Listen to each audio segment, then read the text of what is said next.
We have also our brother here, Eugene Wamalwa. And we have the chair of Jubilee, Torome Saitoti, is right here.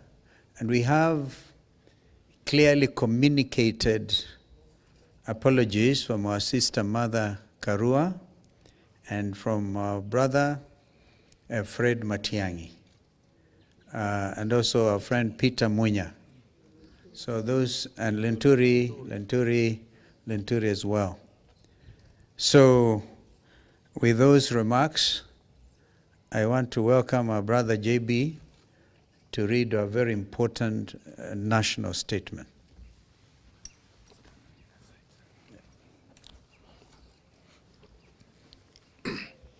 Hi, cousins.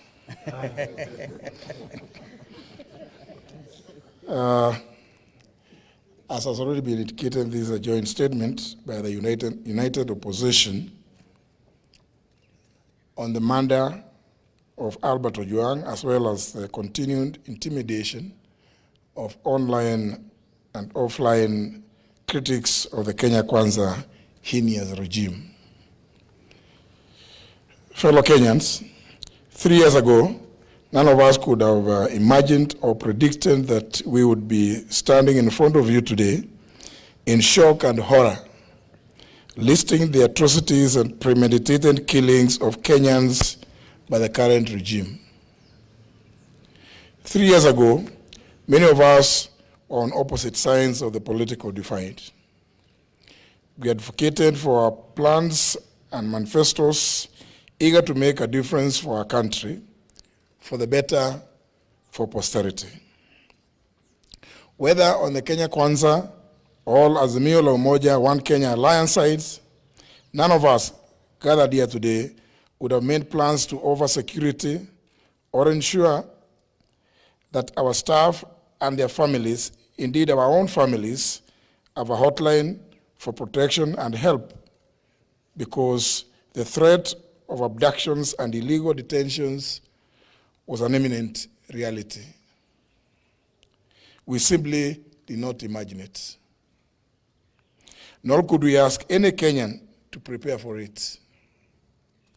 This aberration has been perpetuated by the increased illegal surveillance, abductions, and illegitimate detentions, some of them ascribed to mistaken identity. It has become the modus operandi of a callously inhumane, Ruto-led regime.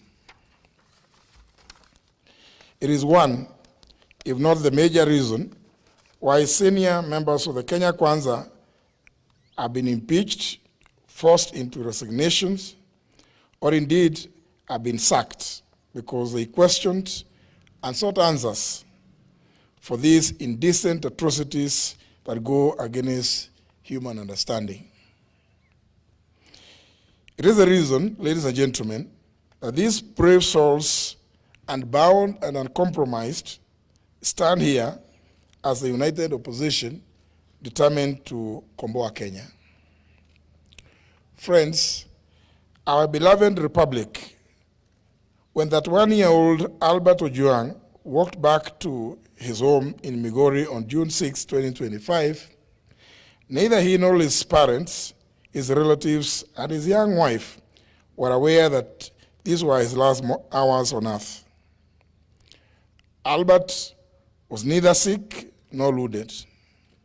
He had in fact spent the day actively planning his home garden, calculating its eventual harvest.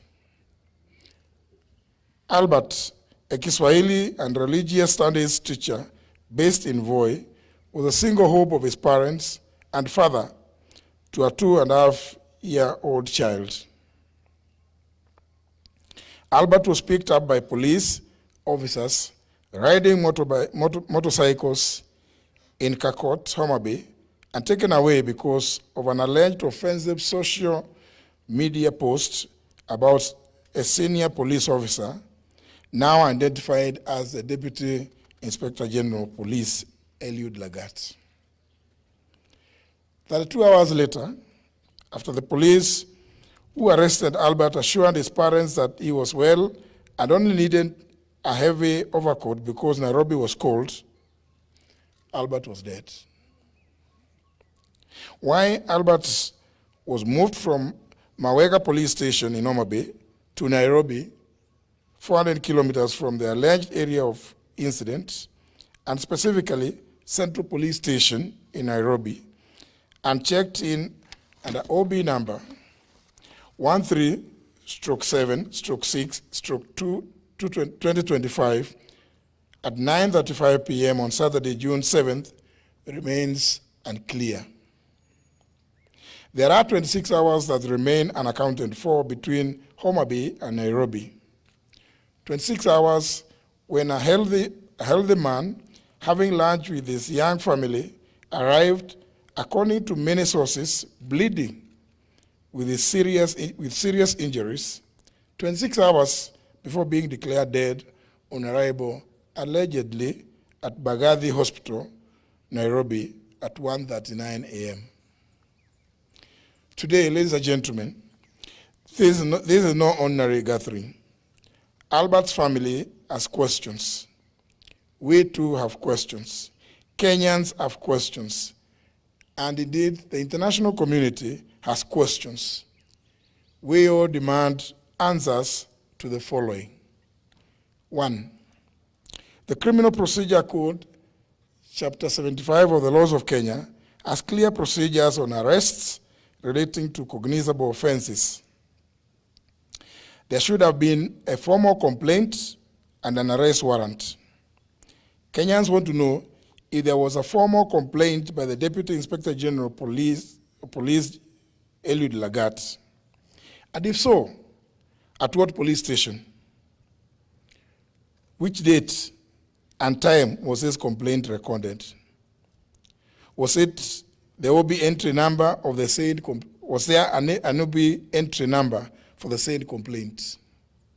Number 2, we demand to know why Albert was moved from Mawego Police Station, Homa Bay, to Nairobi, and specifically Central Police Station, and which officers accompanied him by name and rank.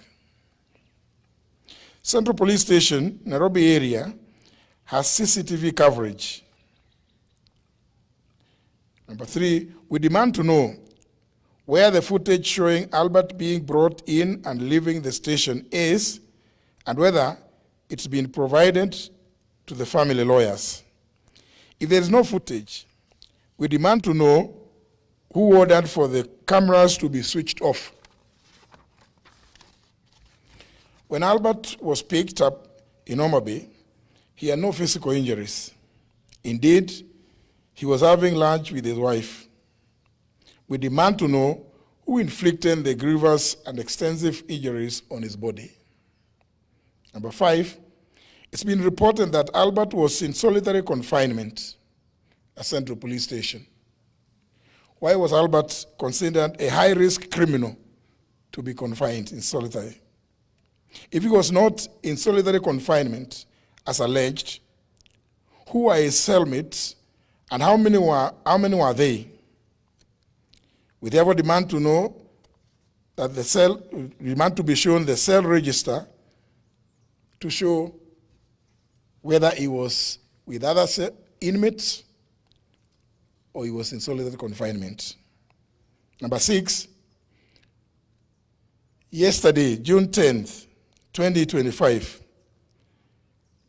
we've read and heard that the Director of Public Prosecutions, the DPP, directed the Independent Policing Oversight Authority, IPOA, to expedite investigations on circumstances surrounding the death of Albert and report within 7 days.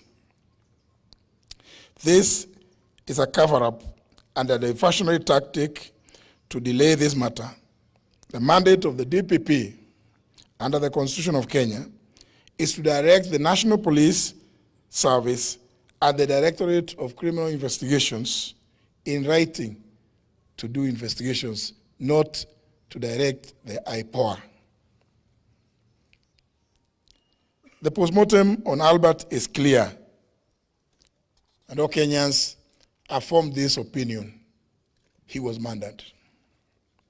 In light of the foregoing, we are calling not just for the resignation, but for the arrest and arraignment in court of the Deputy Inspector General of Police, Eliud Lagat, within 24 hours from the issuance of this statement. We similarly demand that the junior officers currently being persecuted be given witness protection with immediate effect. Their lives obviously are in danger because they know the truth. We applaud the courageous Kenyans who have kept vigil at Vigilance House and encourage them to maintain the pressure until this is achieved. We are also aware that Safaricom is complicit and indeed a facilitator in the tracing and abduction of Kenyans who have either ended up dead or maimed in the hands of police like Albert Ojwang. We want to issue a direct warning that this amounts to aiding and abetting in the commission of these crimes against humanity, for which Kenyans will hold Safaricom responsible and either take appropriate legal action or boycott their services. Finally, ladies and gentlemen, due to the persistent targeting, kidnapping and abductions, intimidation, and law of arrests and murder of young people by this heinous and degenerate regime led by William Ruto, we reiterate our call for the June 25th to be a people's public holiday, a day of memorial in honor of all Kenyans who have lost their lives under this regime. Thank you. God bless Kenya. I think it's a very clear statement. I don't know whether anybody in here, because I think something so serious needs to be digested as it is. Yes. No questions. Thank you. Maybe, but anyway, it's okay. Anyway, clear.